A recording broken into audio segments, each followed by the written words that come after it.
ឯសាយចំពោះ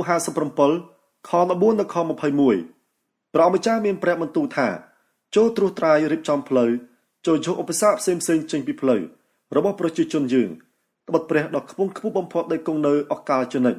ហើយដែលមានព្រះនាមដ៏វិសុទ្ធបំផុតមានព្រះបន្ទូលថាយើងស្ថិតនៅក្នុងស្ថានដ៏ខ្ពង់ខ្ពស់បំផុតនិងជាស្ថានដ៏វិសុទ្ធមែនតែយើងក៏ស្ថិតនៅជាមួយមនុស្សដែលត្រូវគេសង្កត់សង្កិននិងមនុស្សដែលគេមើលងាយដែរដើម្បីលើកទឹកចិត្តមនុស្សដែលគេមើលងាយនិងមនុស្សរងទុក្ខខ្លាចផ្សាយើងមិនរករឿងអ្នករាល់គ្នារហូតទេហើយក៏មិនខឹងនឹងអ្នករាល់គ្នារហូតដែរបើមិនដូច្នោះទេសត្វលោកទាំងប៉ុន្មានដែលយើងបានបង្កើតមកជារលត់វិញ្ញាណមិនខានយើងបានខឹងនឹងប្រជារាស្ត្ររបស់យើងព្រោះពួកគេមានចិត្តលោភលន់និងប្រព្រឹត្តអំពើអាក្រក់យើងបានដាក់ទោសពួកគេយើងបានគេចមុខចេញពីពួកគេប៉ុន្តែទោះជាយ៉ាងណាក្តីក៏ប្រជាជនដ៏រងគ្រោះនេះនៅតែប្រព្រឹត្តតាមទំនឹងចិត្តរបស់ខ្លួនដដែលយើងស្គាល់មារយាទរបស់គេយ៉ាងច្បាស់តែយើងនឹងប្រោះគេឲ្យបានជាសះស្បើយយើងនឹងដឹកនាំគេព្រមទាំងសម្រាប់ទុកប្រជាជនដែលកំពុងកាន់ទុក្ខនេះទៀតផងព្រះម្ចាស់មានព្រះបន្ទូលថាយើងដាក់ពាក្យសរសើរដំណើរនៅក្នុងមាត់ពួកគេចូលឲ្យសេចក្តីសុខសាន្តកើតមានដល់អ្នកដែលនៅឆ្ងាយក៏ដូចជាអ្នកដែលនៅជិតយើងនឹងប្រោះពួកគេឲ្យបានជាសះស្បើយមែនរីឯមនុស្សអាក្រក់វិញប្រៀបបាននឹងរលកសមុទ្រដែលកំពុងតែបក់បោកគ្មាននរណាអាចធ្វើឲ្យស្ងប់បានឡើយទឹកសមុទ្រនោះបញ្ចេញភក់ជ្រាំសពបែបយ៉ាងមកព្រះរបស់ខ្ញុំមានព្រះបន្ទូលថាមនុស្សអាក្រក់មិនបានសេចក្តីសុខសាន្តទេអេសាយចំពោះ58ព្រះម្ចាស់មានព្រះបន្ទូលថាចូលស្រែកឲ្យអស់ទំហឹងកុំញញឹតឡើយចូលបន្លឺសំឡេងឲ្យលាន់រំពងដូចត្រែចូលប្រាប់ប្រជាជនរបស់យើងឲ្យស្គាល់ការបះបោររបស់ខ្លួនចូលប្រាប់កូនចៅលោកយ៉ាកុបឲ្យស្គាល់អំពើបាបរបស់គេផងរៀងរាល់ថ្ងៃគេសាកសួរចង់ស្គាល់បំណងរបស់យើងគេធ្វើហាក់ដូចជាប្រជាជាតិមួយដែលប្រព្រឹត្តអំពើសុចរិតអត់បោះបង់ក្រឹតវិន័យព្រះរបស់ខ្លួនទេគេទាមទារសូមឲ្យយើងវិនិច្ឆ័យពួកគេតាមយុត្តិធម៌ព្រមទាំងចង់ឲ្យយើងស្ថិតនៅជាមួយគេពួកគេតែងពោលថាយើងតមហាបានប្រយោជន៍អ្វីបើព្រះអង្គមិនទតមើលផងនោះយើងមិនទាបខ្លួនបានប្រយោជន៍អ្វីបើព្រះអង្គមិនចាប់អារម្មណ៍ផងនោះយើងប្រាប់ពួកគេឲ្យដឹងវិញថានៅថ្ងៃដែលអ្នករាល់គ្នាតមហាអ្នករាល់គ្នាតែងតែឆ្លៀតរកផលប្រយោជន៍អ្នករាល់គ្នាវាធ្វើបាបកម្មករទាំងអស់របស់ខ្លួនថែមទៀតផងអ្នករាល់គ្នាតមហាទាំងរករឿងឆ្លោះប្រកែកនិងវាតបគ្នាយ៉ាងខុសខើគឺអ្នករាល់គ្នាពុំបានតមហាឲ្យសមតាមគោលការណ៍របស់ថ្ងៃតមហាដើម្បីឲ្យពាក្យទូលអង្វររបស់អ្នករាល់គ្នាលន់លឺទៅដល់ជើងឡើយអ្នករាល់គ្នាតមហានឹងបន្ទាបខ្លួនបែបនេះស្មានថាយើងពេញចិត្តឬអ្នករាល់គ្នាអោនក្បាលដោយដើមកក់ត្រូវខ្យល់បក់អ្នករាល់គ្នាក្រាបលើបាវនិងអង្គុយលើផេះបែបនេះស្មានថាជាការតមហាដែលកប់ចិត្តយើងឬការតមហាដែលកប់ចិត្តយើងគឺត្រូវដោះលែងអ្នកទោសដែលអ្នកយកមកដាក់ច្រវាក់ដោយអយុត្តិធម៌ត្រូវដោះនឹមដែលអ្នកដាក់លើគេនោះចេញត្រូវដោះលែងអ្នកដែលត្រូវគេសង្កត់សង្កិនឲ្យមានសេរីភាពឡើងវិញពលគឺត្រូវបំបាក់នឹមគ្រប់យ៉ាងត្រូវចែកអាហារឲ្យអ្នកស្រេកឃ្លានត្រូវទទួលជនក្រីក្រដែលគ្មានទីជម្រកឲ្យស្នាក់នៅជាមួយបើឃើញនរណាម្នាក់គ្មានសម្លៀកបំពាក់ត្រូវចែកឲ្យគ្នាស្លៀកពាក់ផងហើយមិនត្រូវគេចខ្លួនពីបងប្អូនណាដែលមកពឹងពាក់អ្នកឡើយបើប្រព្រឹត្តដូច្នេះពន្លឺរបស់អ្នកនឹងលេចចេញមកដោយថ្ងៃរះស្នាមរបួសរបស់អ្នកនឹងបានជាយ៉ាងឆាប់រហ័សសេចក្តីសុចរិតរបស់អ្នកនឹងស្ថិតនៅពីមុខអ្នកជានិច្ចហើយស្រីរុងរឿងរបស់ព្រះម្ចាស់ក៏ស្ថិតនៅពីក្រោយអ្នកដែរប្រសិនបើអ្នកស្រែកអង្វរព្រះម្ចាស់នឹងព្រះសម្ដាប់អ្នកបើអ្នកស្រែកហៅព្រះអង្គនោះទ្រង់នឹងមានព្រះបន្ទូលតបមកវិញថាយើងមកហើយប្រសិនបើអ្នកឈប់ជិះជាន់ឈប់គំរាមកំហែងឈប់ចោទមូលបង្កាច់គេប្រសិនបើអ្នកសុខចិត្តបេះអាហារពីមាត់ខ្លួនយកទៅឲ្យអ្នកដែលស្រេកឃ្លានប្រសិនបើអ្នកចូលមកបហាទៅចំអែកមនុស្សទូរគត់នោះពលឺរបស់អ្នកនឹងចែងចាំងក្នុងទីងងឹតហើយភាពងងឹតរបស់អ្នកនឹងប្រែទៅជាភ្លឺដោយពលឺថ្ងៃត្រង់ដែរព្រះម្ចាស់នឹងដឹកនាំអ្នកជានិច្ចទោះបីអ្នកដើរនៅក្នុងវាហួតហែងក្តីក៏ព្រះអង្គប្រទានអាហារដ៏បរិបូរណ៍ឲ្យអ្នកនិងប្រទានឲ្យអ្នកមានកម្លាំងមាំមួនអ្នកនឹងប្រៀបដូចជាសួនច្បារដែលសម្បូរទៅដោយទឹកឬដូចជាប្រភពទឹកដែលមិនចេះរីងអ្នកនឹងសង់អ្វីៗដែលបាក់បែកឡើងវិញអ្នកនឹងសង់នៅលើគ្រឹះដែលគេបានចាក់ពីបុរាណកាលគេនឹងដាក់ឈ្មោះអ្នកថាអ្នកជួសជុលកំពែងធ្លុះធ្លាយអ្នករៀបចំផ្លូវធ្វើឲ្យមានមនុស្សរស់នៅក្នុងទីក្រុងឡើងវិញប្រសិនបើអ្នកមិនធ្វើការរកស៊ីនៅថ្ងៃសម្បត្តិប្រសិនបើអ្នកមិនស្វែងរកកម្រៃនៅថ្ងៃដ៏វិសុទ្ធរបស់យើង ប្រសិនបើអ្នកចាត់ទុកថ្ងៃសម្បត្តិថាជាថ្ងៃមួយដ៏សប្បាយជាថ្ងៃដ៏វិសុទ្ធរបស់ព្រះអង្គម្ចាស់ហើយប្រសិនបើអ្នកគោរពថ្ងៃនោះពិតមែនគឺមិនរកស៊ីមិនរកកម្រៃនិងមិននិយាយតថ្លៃនោះទេព្រះអង្គម្ចាស់នឹងធ្វើឲ្យអ្នកសប្បាយរីករាយយើងនឹងនាំអ្នកឡើងទៅទីខ្ពស់នៃផែនដីយើងនឹងឲ្យអ្នករស់នៅយ៉ាងសប្បាយក្នុងទឹកដីដែលយើងបានចែកឲ្យយ៉ាកុបជាបុព្វបុរសរបស់អ្នកនេះជាព្រះបន្ទូលដែលចេញមកពីព្រះអូសរបស់ព្រះម្ចាស់អេសាយជំពូក59គុំនឹកស្មានថាព្រះម្ចាស់មានបារមីទន់ខ្សោយពុំអាចសង្គ្រោះអ្នករាល់គ្នាបាននោះឡើយហើយក៏គុំនឹកស្មានថាព្រះអង្គមានប្រការធ្ងន់ស្ដាប់មិនលឺនោះដែរតាមពិតគឺអំពើអាក្រក់របស់អ្នករាល់គ្នាទេតើដែលខណ្ឌអ្នករាល់គ្នាពីព្រះរបស់អ្នករាល់គ្នាអំពើបាបរបស់អ្នករាល់គ្នាធ្វើឲ្យព្រះអង្គលាក់ព្រះភ័ក្ត្រមិនព្រមស្ដាប់លើពាក្យរបស់អ្នករាល់គ្នាត្បិតដៃអ្នករាល់គ្នាប្រឡាក់ដោយឈាមម្រាមដៃអ្នករាល់គ្នាពោពេញដោយអំពើទុច្ចរិតមាត់អ្នករាល់គ្នាចេះតែពោលពាក្យភូតផលនិងនិយាយបរិហាគេក្នុងចំណោមអ្នករាល់គ្នានរណាក៏ចោទប្រកាន់គ្នាដោយអយុត្តិធម៌និងឆ្លើយការពីខ្លួនដោយមិនទៀងត្រង់ដែរអ្នករាល់គ្នាយករឿងមិនពិតមកធ្វើជាភ័ស្តុតាងអ្វីៗដែលអ្នករាល់គ្នានិយាយសុទ្ធតែឥតន័យអ្នករាល់គ្នាគិតគូរគម្រោងការជិះជាន់គេរួចនាំគ្នាសម្រេចចេញជាអំពើទុច្ចរិតគម្រោងការរបស់អ្នករាល់គ្នាប្រៀបបាននឹងសុទ្ធពស់អាសេរពើអ្នកណាបរិភពសុទ្ធនេះមុខជាត្រូវស្លាប់ហើយបើគេបំបែកសុទ្ធណាមួយនោះនឹងមានពស់វែកចេញមកអ្នករាល់គ្នារៀបចំគម្រោងការដោយត្បាញសមុខពីងពីងដែលពុំអាចយកទៅធ្វើជាសម្លៀកបំពាក់បិទបាំងកាយបានឡើយអ្វីៗដែលអ្នករាល់គ្នាប្រព្រឹត្តសុទ្ធតែទុច្ចរិតស្នាដៃរបស់អ្នករាល់គ្នាសុទ្ធតែខូខើជើងរបស់អ្នករាល់គ្នាគិតតែពីរត់ទៅប្រព្រឹត្តអំពើអាក្រក់ហើយប្រញាប់ទៅបង្ហូរឈាមជន់ស្លុចត្រង់គំនិតរបស់អ្នករាល់គ្នាសុទ្ធតែទុច្ចរិតអ្នករាល់គ្នាទៅទីណាទីនោះនឹងត្រូវវិនិច្ឆ័យហិនហោចអ្នករាល់គ្នាមិនស្គាល់មេគីដែលនាំទៅរកសេចក្តីសុខសាន្តទេអ្វីៗដែលអ្នករាល់គ្នាប្រព្រឹត្តមិនយុត្តិធម៌សោះកិរិយាមារយាទរបស់អ្នករាល់គ្នាសុទ្ធតែវិជ្ជអ្នកដែលដើរតាមផ្លូវរបស់អ្នកនឹងមិនស្គាល់សេចក្តីសុខសាន្តឡើយហេតុនេះហើយបានជាព្រះអង្គមិនប្រញាប់នឹងរកយុត្តិធម៌ឲ្យយើងព្រះអង្គក៏មិនសង្គ្រោះយើងភ្លាមដែរយើងសង្ឃឹមថានឹងមានពន្លឺផ្ទុយទៅវិញយើងជួបតែភាពងងឹតយើងរងចាំថ្ងៃរះផ្ទុយទៅវិញយើងបែរជាដើរក្នុងយប់អន្ធការយើងដើរស្ទាបដោយមនុស្សខ្វាក់ដើរសរសៀតាមជញ្ជាំងយើងដើរស្ទាបដោយមនុស្សគ្មានភ្នែកយើងដើរចំពុកជើងទាំងក្តារថ្ងៃត្រង់ដោយដើរនៅពេលយប់ទោះបីយើងមានសុខភាពល្អក្តីក៏យើងដូចជាមនុស្សស្លាប់ដែរយើងរអ៊ូរទាំបញ្ចេញសម្លេងដូចខ្លាឃ្មុំងឿនធ្ងរឥតឈប់ឈរដោយសត្វព្រាបយើងសង្ឃឹមថាព្រះម្ចាស់រកយុត្តិធម៌ឲ្យយើងតែព្រះអង្គមិនរកឲ្យទេយើងរងចាំព្រះម្ចាស់សង្គ្រោះតែព្រះអង្គគង់នៅឆ្ងាយពីយើង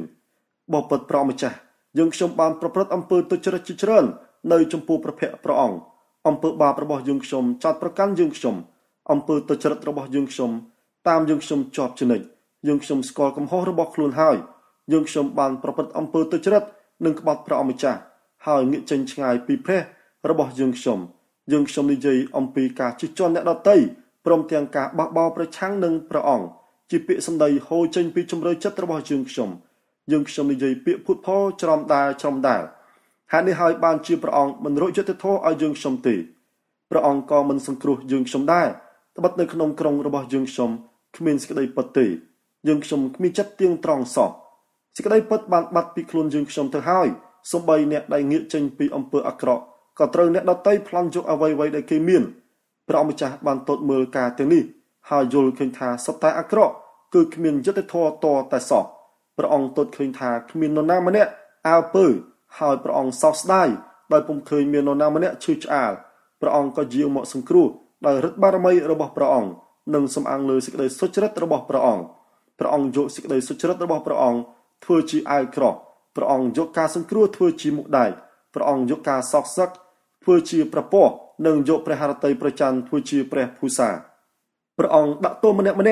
តាមអំពើដែលខ្លួនប្រព្រឹត្តព្រះអង្គដាក់ទោសខ្មាំងសត្រូវនិងបច្ចាមិត្តយ៉ាងខ្លាំងសូម្បីតែជាតិសាសន៍ដែលនៅឆ្ងាយក៏ព្រះអង្គដាក់ទោសដែរពេលនោះចាប់តាំងពីទិសខាងកើតរហូតដល់ទិសខាងលិចមនុស្សម្នានឹងកោតខ្លាចព្រះនាមព្រះម្ចាស់និងស្រីរុងរឿងរបស់ព្រះអង្គបុត្រព្រះអង្គនឹងយាងមកដូចទឹកទន្លេត្រូវខ្យល់បក់បោកហូរមកយ៉ាងខ្លាំងព្រះម្ចាស់នឹងយាងមកលួចក្រុងស៊ីយ៉ូននិងលួចប្រជាជនក្នុងចំណោមកូនចៅរបស់លោកយ៉ាកុបដែលលះបង់អំពើទុច្ចរិតនេះជាព្រះបន្ទូលរបស់ព្រះម្ចាស់មានព្រះបន្ទូលទៀតថា រីឯសម្ព័ន្ធមិត្តត្រីដែលយើងចង់ជាមួយអ្នកទាំងនោះមានដូចតទៅព្រះវិញ្ញាណរបស់យើងសន្ធិដ្ឋលើអ្នកហើយយើងឲ្យអ្នកប្រកាសព្រះបន្ទូលរបស់យើងចាប់ពីពេលនេះរហូតអស់កាលតទៅយើងនឹងមិនដកព្រះបន្ទូលនេះចេញពីមាត់អ្នកមាត់កូនចៅនិងពុយពងរបស់អ្នកឡើយនេះជាព្រះបន្ទូលរបស់ព្រះអម្ចាស់អេសាយចំពោះ60ខ1ដល់ខ16យេរូសាឡឹមអើយចូលក្រោកឡើងបញ្ចាំងពន្លឺបិទពន្លឺរបស់អ្នកមកដល់ហើយស្រីរុងរឿងរបស់ព្រះម្ចាស់ភ្លឺមកលើអ្នកដោយថ្ងៃរះមើលផែនដីទាំងមូលនៅងងឹតស្លុងហើយភាពអន្តការគ្របលើប្រជាជនទាំងឡាយតែពន្លឺរបស់ព្រះម្ចាស់រះឡើងបំភ្លឺអ្នកស្រីរុងរឿងរបស់ព្រះអង្គក៏លេចមកដោយថ្ងៃរះចាំងលើអ្នកដែរប្រជាជាតិនានានាំគ្នាដើរទៅរកពន្លឺរបស់អ្នកហើយស្ដេចទាំងឡាយក៏ដើរទៅរករស្មីដែលចាំងចេញពីអ្នកដែរចូលងើបមុខឡើងមើលជុំវិញខ្លួនកូនទាំងអស់ជុំជុំគ្នាដើរតម្រង់មករកអ្នកកូនប្រុសរបស់អ្នកនៅមកពីទីឆ្ងាយហើយប្រជាជាតិនានាក៏បីកូនស្រីរបស់អ្នកមកដែរពេលណាអ្នកឃើញអ្នកនឹងត្រេកអរសប្បាយរីករាយហើយរំភើបចិត្តគេនឹងនាំភោគសម្បត្តិពីខាងនេះសមុទ្រមកឲ្យអ្នកហើយធនធានរបស់ប្រជាជាតិនានាក៏នឹងហូរមកដល់អ្នកដែរសត្វអូតទាំងវងនៅមកពេញទីក្រុងគឺអូតរបស់ពួកម៉ាឌៀននិងពួកអេផា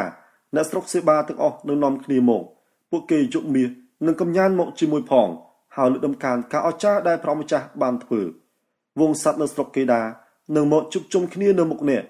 នឹងទទួលជាមឈ្មោលពីស្រុកនេបាយ៉ូតសម្រាប់ធ្វើជាយ៉ាញ់បូជានៅលើអាសនៈរបស់យើង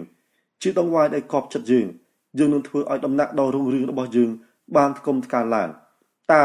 អ្នកទាំងនោះជានរណាពួកគេរសាត់មកដូចពពកនិងដូចព្រៀបដែលហើរមករោគសម្បុកវាវិញមនុស្សម្នានៅតាមកោះនានានឹងមករួចយើងនាវានៅស្រុកតឺស៊ីសនឹងដឹកកូនប្រុសរបស់អ្នកពីស្រុកឆ្ងាយវិលត្រឡប់មកវិញទាំងនាំមាសប្រាក់របស់ខ្លួនមកជាមួយពួកគេនាំគ្នាមកដំកើងព្រះនាមរបស់ព្រះម្ចាស់ជាព្រះរបស់អ្នកគឺព្រះដ៏វិសុទ្ធរបស់ជនជាតិអ៊ីស្រាអែលដែលប្រោសអ្នកឲ្យបានថ្កុំថ្កើងជនជាតិដទៃនឹងនាំគ្នាសង់កំពែងរបស់អ្នកឡើងវិញស្ដេចរបស់ពួកគេនឹងមកបំរើអ្នកបិទកាលពីមុនយើងបានខឹងហើយវាអ្នកតែឥឡូវនេះយើងសម្ដែងចិត្តអាណិតមេត្តាចំពោះអ្នកវិញទោះជាយប់ឬថ្ងៃក្តីទ្វាររបស់អ្នកនៅតែបើកចំហជានិច្ចឥតបិទសោះឡើយដើម្បីឲ្យភោគទ្រព្យរបស់ប្រជាជាតិទាំងឡាយហូរចូលមកនិងឲ្យស្ដេចរបស់ពួកគេមកជាហូរហែដែរប្រជាជាតិណានិងនគរណាដែលមិនបំរើអ្នកមុខជាត្រូវវិនិច្ឆ័យមិនខានប្រជាជាតិទាំងនោះនឹងត្រូវគេបំផ្លាញគេនឹងដឹកឈើល្អពីស្រុកលីបង់មកឲ្យអ្នកគឺឈើដ៏មានតម្លៃទាំងអស់ដើម្បីយកមកធ្វើជាគ្រឿងសហារឹម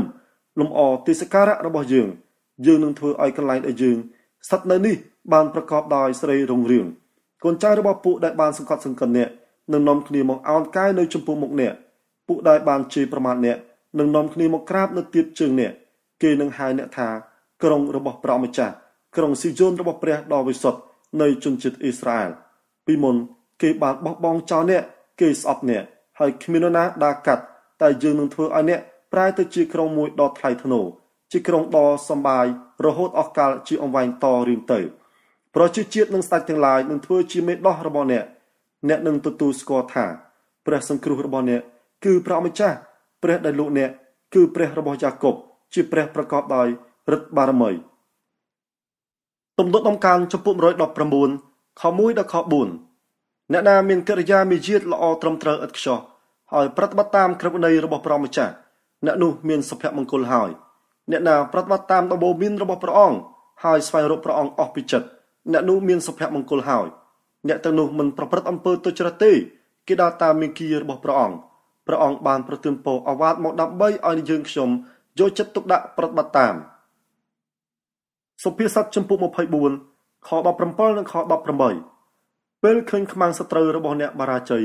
កុំត្រេកអរឡើយហើយបើឃើញគេចំពុកដួលក៏មិនត្រូវសប្បាយរីករាយដែរក្រែងលោព្រះម្ចាស់ទតឃើញទ្រង់មិនសពព្រះハរតីហើយទ្រង់លែងធ្វើទោសគេភីលីបចំពុះ2ខ12ដល់ខ